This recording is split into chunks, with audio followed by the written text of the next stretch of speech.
మొన్న ఇంట్లో వాళ్ళ కోసం అమ్మ నువ్వుల చిక్కీ చేసింది కదా, ఇప్పుడు నా కోసం ప్రెగ్నెన్సీలో పల్లీ చిక్కీ తింటే బాగుంటుంది కదా అని చెప్పేసి ప్రాసెస్ అయితే స్టార్ట్ చేసింది.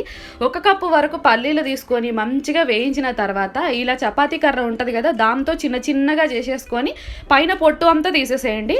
నాకైతే 1 కప్పు పల్లీలకు 1 కప్పు బెల్లం పర్ఫెక్ట్గా సరిపోతుందండి చిక్కీకి. ఈ బెల్లంలో కొంచెం వాటర్ వేసి ముదురు పాకం పట్టండి. దాని తర్వాత డైరెక్ట్గా ఇంకా పల్లీలన్నీ దాంట్లో వేసేసి చిక్కీలాగా జుట్టేసుకోవడం, లేకపోతే లడ్డూలాగా కూడా మంచిగా జుట్టేసుకోవచ్చు. చాలా ఈజీ. నువ్వుల చిక్కీ ఎలానో సేమ్ ప్రాసెస్ అలానే అన్నమాట. కాకపోతే ఈ పల్లీ చిక్కీ ప్రెగ్నెంట్ ఉమెన్స్కి చాలా మంచిది. మెయిన్గా ఇంకా అందరూ చిన్నపిల్లలు వేరే ఎవరైనా తినచ్చు హ్యాపీగా. నాకైతే లడ్డూలాగా కంటే ఇలా చిక్కీ టైప్ అయితే చాలా బాగా ఇష్టం అనిపిస్తుంది తినడానికి. అండ్ ఎంత మంచిగా క్రంచీగా వచ్చాయో.